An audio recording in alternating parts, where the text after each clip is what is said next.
Halo to me people, bertemu kembali dengan saya Ulfa. Di bahasan kali ini saya akan membahas buku yang sama dari yang saya bahas di minggu lalu, yaitu Leadership Mastery karangan Dale Carnegie.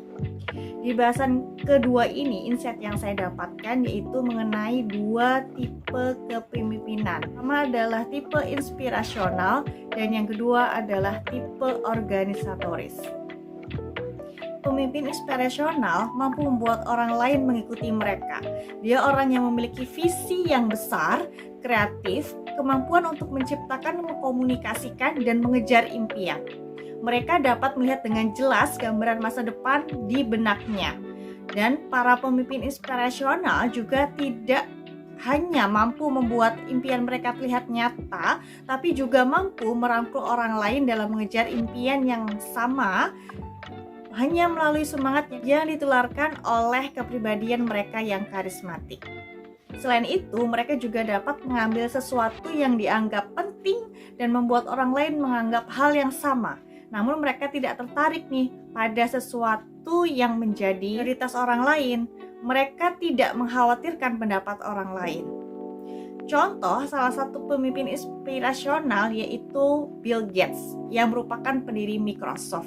Saat itu Bill Gates memiliki visi yang dilihatnya sangat jelas dan dapat dikomunikasikan dengan penuh semangat, yaitu komputer pribadi yang terletak di setiap meja kerja di seluruh Amerika. Visinya jelas, sederhana, dan paling tidak saat Bill Gates mempresentasikannya, bayangan 200 juta komputer pribadi di 200 juta meja terlihat sangat inspirasional dikala komputer saat itu merupakan barang mewah dan hanya instansi tertentu saja yang memilikinya. Oke, kemudian kita bedakan dengan pemimpin organisasional. Organisasional walaupun dia tidak kentara namun sama hebatnya. Ini membutuhkan kemampuan yang membuat orang lain terus bergerak maju.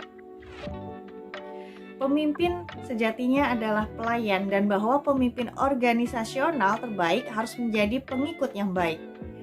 Jadi, andaikan pemimpin inspirasional adalah seperti bintang rock, pemimpin organisatoris mirip eksekutif perusahaan musiknya. Atau pengandaian lainnya yaitu pemimpin inspirasional ini seperti mobil sport dengan kecepatan yang tinggi. Pemimpin organisatoris itu seperti mobil sedan yang punya mesin yang prima. Pemimpin organisatoris tidak mendambakan tepuk tangan atau pujian.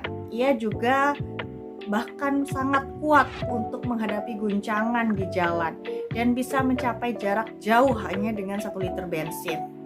Itu pengandaiannya ya. Kemudian mereka juga dapat menciptakan struktur yang solid pada saat ini maupun yang saat datang. Hal ini terjadi pada Lou Gerstner dari IBM atau International Business Machine Corporation yang merupakan sebuah perusahaan Amerika Serikat yang memproduksi dan menjual perangkat keras dan perangkat lunak komputer. Jadi ketika menjadi kepala IBM, Gerstner pada konferensi awalnya menolak memberitahukan visinya pada orang lain, pada forum pada saat itu. Jadi bahkan dia bilang, saya bahkan tidak punya visi untuk perusahaan ini. Alih-alih sesuai dengan dugaan, dia melakukan perampingan di perusahaan tersebut, mulai mengubah arah pelayanan pelanggan dan melarang penggunaan proyektor pada saat meeting. Loh, kenapa? Supaya orang-orang pada saat meeting ini lebih intens dan komunikatif. Nyatanya, Gerstner menciptakan sasaran nyata bagi kesuksesan IBM sekarang. Hal yang lain menjadi ciri khas dari kepemimpinan organisatoris, yaitu dia seringkali menggunakan kata kami daripada kata saya. Kontribusinya semua orang itu sangat berarti bagi tipe kepemimpinan ini karena lebih menekankan pada kinerja kelompok dibandingkan kinerja individu. Selain itu, mereka juga cenderung melihat sesuatu secara tuntas, mengantisipasi tantangan dan mengembangkan strategi alternatif, fokus pada hal detail. Ada pertanyaan menarik untuk mengevaluasi apakah kita jenis kepemimpinan inspirasional atau kepemimpinan organisatoris. Yang pertama, apa keputusan terkait karir dan pekerjaan yang pernah to me people buat dan bagaimana memutuskannya? Keputusan yang pernah diambil dalam karir seseorang, apapun itu jawabannya, berapa lama dia memutuskan, berapa besar tekanannya pada saat itu, pada saat keputusan itu diambil, dan jelas keputusan diambil akan mengubah hal detail pada kehidupannya sekarang. Yang kedua, apakah Trust Me People orang yang lebih mementingkan konsep atau eksekusi? Ketiga, apakah detail membuat Trust Me People tidak sabaran atau justru membuat Trust Me People terinspirasi? Kemudian yang keempat, Trust Me People termasuk pemimpin yang agresif atau konvensional. Yang kelima, Trust Me People lebih sering menggunakan sisi emosional atau angka-angka pada saat mengambil keputusan di dunia kerja. Yang keenam, Trust Me People mengambil keputusan sendiri atau menciptakan konsensus.